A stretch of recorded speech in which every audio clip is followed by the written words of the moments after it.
What can you tell those customers? We can give a partial answer right now. We think that the biggest single factor has to do with the weather.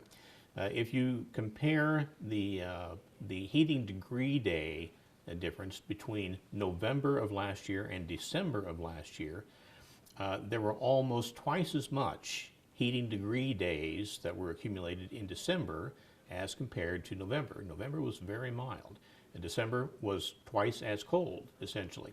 So that's going to add up to more energy use for the customers.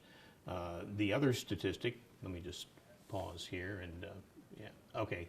Yeah, so from November of 2016 to December of 2016, energy use for all of our residential customers, not just here, but all of them around the state, was up 25%. When you compare December of 2015 to December of 2016, that energy usage, energy consumption statewide was up 61%. You know, big increase. So those two factors tell us that weather has to play a role in this. Now, you know, there may be other factors involved. Were the smart meters somehow involved in this? Maybe the change out from the old analog meter to the smart meter. These are things that we just don't know. We have a team of people looking into this. We're committed to finding the answers for these customers. But I also have to say in the same breath that while we wish there was one simple answer that would fix everything for everybody, there just is not. And the reason for that is because customers use energy differently. Every customer's energy use pattern is different and unique. And so we can't come up with a one-size-fits-all solution. Rather, we need our customers to call us at our customer care center, explain to us what the situation is, why they think something is really out of whack, and then we can begin to do something about it.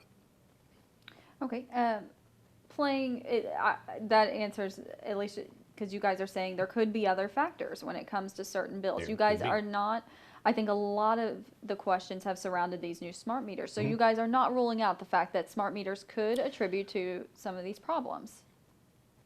Yes, but not in the way that some people think. I think some people may think that the smart meters are not accurate in some way or another. Well, across the United States, there are more than half of the states, I'm sorry, let me back up. Utilities, electric utilities, in more than half the states in the United States are using these very kind of smart meters. They're having great success with them. Over 50 million or more of these smart meters have been deployed around the country. The meters are tested when they leave the factory, and so we have a pretty high degree of confidence in the readings that we're getting with the smart meters, all right?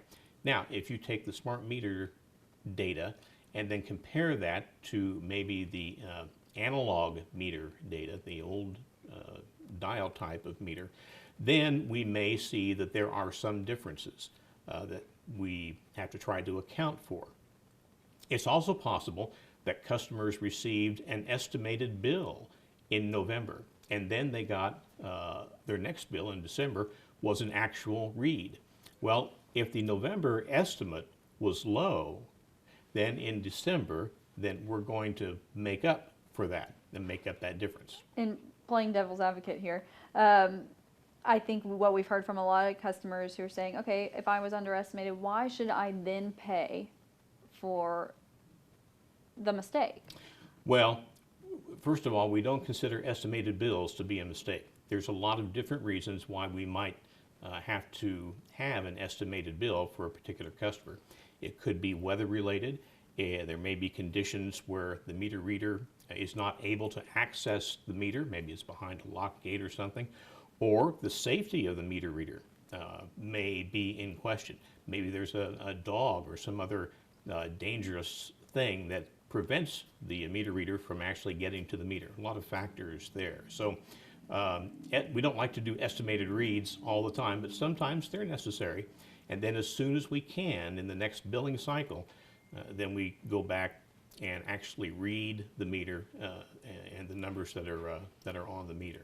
Let me mention one other factor too, and that is, I mentioned billing cycle. We bill our customers every day, all right? We can't send out 800,000 bills at the end of the month to all of our customers. It doesn't work. So we have to split those customers up in different billing cycles. So if you're on a billing cycle in cold weather, that maybe that billing cycle started and ended in a particular period of cold weather, then your bill is going to be higher. All right. Next time in the next bill cycle, the temperatures may be warmer, and you may be able to see your energy use go down and pay less that next month. Okay, so in regards to the smart meters, if they are playing any role, it's not that they're inaccurate, it's that they're now accurate and you're making up for what was inaccurate in the past. That is a distinct possibility. It is. But as I said before, that's going to take our team a little longer to investigate and to find out. And there's a lot of data that has to be gone through, sifted out, and I do want to say that we have assigned this issue the highest priority for Duke Energy Indiana right now. This is of concern to us, and we want to do the right thing by our customers, and we need to make sure that we are billing our customers accurately. And if we're not, we need to find out why not and then fix it. Yeah, because in regards to the cold weather, I think a lot of people agree that, okay, we have cold weather, they expect to see an increase. Some of them do, they expect that increase. But when you talk to people who have lived here for 20 years and so on, and have said this is the highest bill they've had in history, this certainly isn't the coldest weather we've had in history. So what do you say to those people who are looking at, I mean, some of them in upwards of $1,000 in energy bills? Yeah. Again, it's a matter of looking at that individual customer's circumstances. And if a smart meter change-out was involved, then looking at the smart meter in the past, comparing it, or the old meter in the past, comparing it with the new smart meter, and just trying to sift through those data and find out exactly what the energy consumption was and why it was the way it was. Okay. So what's the next step in this process for you guys? Because you say you're taking it in high priority, you have a team of people, so what's next for you guys? Well, again, I think it's digging through the data, having our engineers and other technical people, the billing people are involved with this as well, and putting this team together to work it together and to communicate with each other about what they're finding, what their discoveries are, so that we can begin to put the pieces of the puzzle together and come up with a good answer for each of our customers about their energy usage and their bill. And you kind of mentioned it, but what's your final word to people? Because I think they just want to be heard. They don't want to feel as if their money's just being taken for no reason. Yeah, sure. And we understand that. Again, we want to treat our customers fairly. We don't want to over-collect or under-collect. We have no interest in doing that. We want to be accurate with our bill collections and in our billing process. So the thing, I think that the primary message to get across is for customers to call our customer care center, 800-521-2232, and talk one-on-one with one of our customer care agents. Explain the situation, and then go from there and begin to get some answers. People like to go on social media. They like to vent on social media and such. And I understand that. I get that. I like to do that too sometimes. But the fact of the matter is that complaining on social media to your friends is not going to do anything to get you any closer to a resolution about the information that you really want to know. Okay. You have anything, Tony? Can you explain the smart meter, how it is read? It's no longer by a guy walking up to it and looking at numbers, right? Yeah, that is correct. Yeah. One of the reasons that we are installing smart meters throughout our entire service territory, we started here in Terre Haute and in Greencastle, we're installing them and just going around the state in a 4-year process. But one of the reasons we're doing that is because we will be able then to read the meters remotely. The meters have communication software and hardware in them. They talk to equipment that's on our power lines and power poles, and they send that information back to the company. The only information that comes from the smart meter is just the amount of energy used on a daily basis. So there's no other information, private or personal information, that the smart meters can communicate. That's a falsehood. So by doing that, then we believe we will be able to have many more accurate readings, do a better job of having accurate readings, taking a lot of the human factor out of it, and just being more accurate with how we bill customers. Okay. So is there a chance that it's not getting the right information to poll, or them talking to one another, software issues?